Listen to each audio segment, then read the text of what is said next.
Assalamualaikum warahmatullahi wabarakatuh. Topik untuk hari ini, untuk mata kuliah manajemen logistik adalah penyimpanan produk.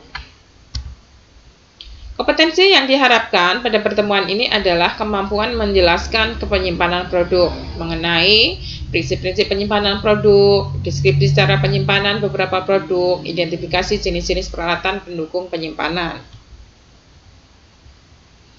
Konsep penyimpanan strategis. Secara tradisional, penyimpanan merupakan suatu aspek penting dari kegiatan ekonomi. Pada tahap-tahap awal, rumah tangga secara individual bertindak sebagai unit-unit ekonomi secara swadaya. Jadi, rumah tangga sudah melakukan kegiatan penyimpanan secara tersendiri. Nah, para konsumen melaksanakan fungsi penyimpanan dan menanggung resiko. Pada awalnya daging disimpan dalam rumah asap atau smokehouse, dan hasil bumi yang mudah busuk atau perishable disimpan dalam gudang pangan bawah tanah atau underground food cellars. Selanjutnya, semakin berkembangnya fasilitas transportasi, maka kegiatan ekonomi khusus penyimpanan berkembang pula. Penyimpanan produk berpindah dari rumah tangga ke pengecer atau retailer, ke grocer atau wholesaler, dan ke manufaktur atau perusahaan-perusahaan.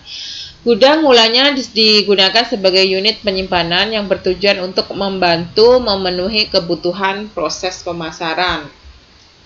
Gudang adalah lokasi untuk penyimpanan produk sampai permintaan cukup besar untuk melaksanakan distribusi, dan gudang ini atau penyimpanan ini merupakan prinsip dari kegunaan waktu, fungsi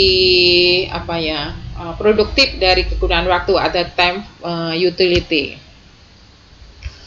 Fungsi-fungsi gudang dibedakan menjadi dua, yaitu fungsi pergerakan dan fungsi penyimpanan. Fungsi pergerakan meliputi fungsi penerimaan barang, kemudian fungsi pemindah atau transfer barang, kemudian yang ketiga seleksi barang, kemudian yang keempat itu pengiriman.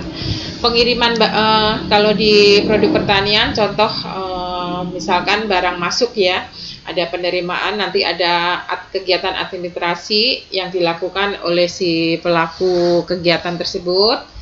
Jadi barang masuk, misalkan ada truk bawa barang masuk, di situ ada bagian administrasi dan lain-lainnya. Nah, itu ada penerimaan barang. Setelah armadanya sudah sampai, kemudian dilakukan pemindahan barang dari armada ke gudang. Ada juga dari tempat dari mobil atau alat transportasinya itu dilakukan seleksi, tapi ada juga yang barang yang sudah turun dari alat transportasinya dilakukan seleksi. Seleksi itu tentunya memilih barang-barang yang mungkin yang sudah mana yang termasuk kualitasnya bagus, tidak bagus. Kemudian ada juga yang sebelum melakukan itu juga ada yang lakukan penanganan, seperti kalau gabah itu ya, dia penyimpanan gabah itu biasanya dia dilakukan penjemuran dulu, pembersihan dan lain-lain. Kemudian setelah terseleksi, kemudian dilakukan, kalau sudah memang ada permintaan, baru dilakukan pengiriman. Fungsi penyimpanan yang kedua yaitu gudang ya, penyimpanan itu sendiri, pergudangan itu sendiri. Kemudian fungsi penyimpanan, gudang melaksanakan dua bentuk penyimpanan, yaitu penyimpanan sementara dan penyimpanan permanen. Penyimpanan sementara itu adalah semua persediaan atau logistik atau barang yang diterima harus disimpan untuk beberapa waktu, dan penyimpanan untuk pengisian persediaan dasar tersebut. Kemudian penyimpanan permanen yaitu penyimpanan yang dibutuhkan untuk persediaan pengisian normal, misalkan dalam situasi tertentu seperti untuk beberapa bulan atau beberapa minggu. Ada 5 alasan gudang yang modern menyimpan barang-barang untuk kebutuhan pengisian yang normal. Alasan ini dianggap sebagai suatu kasus khusus yang tidak mengikuti prosedur operasional yang normal. Yang pertama, produksi yang bersifat musiman. Produksi, contoh produk-produk pertanian itu sifatnya musiman ya. Kemudian yang kedua, permintaan yang tak menentu. Kemudian pemeraman, conditioning, seperti misalkan beberapa produk yang sebelum matang gitu ya, diambil dari sentra produksi, kemudian disimpan untuk didistribusikan ke konsumen, kemudian sebelum didistribusikan ke konsumen dilakukan pemeraman lebih dahulu sehingga biar terjadi pematangan. Kemudian untuk spekulasi itu misalkan waktu-waktu tertentu barang tidak ada, sehingga kalau tidak ada itu akan menyebabkan harga barang naik ya, sehingga dilakukan penyimpanan barang. Kemudian yang kelima, realisasi potongan khusus. Memang ada program khusus pada bulan-bulan tertentu suatu perusahaan melakukan program tersebut, sehingga harus menyimpan barang tersebut untuk melakukan untuk program realisasi potongan khusus tersebut. Kemudian alternatif penyimpanan, ada gudang swasta, yaitu fasilitas yang dioperasikan dan dikelola oleh perusahaan yang memiliki barang yang diolah dan disimpan di gudang tersebut.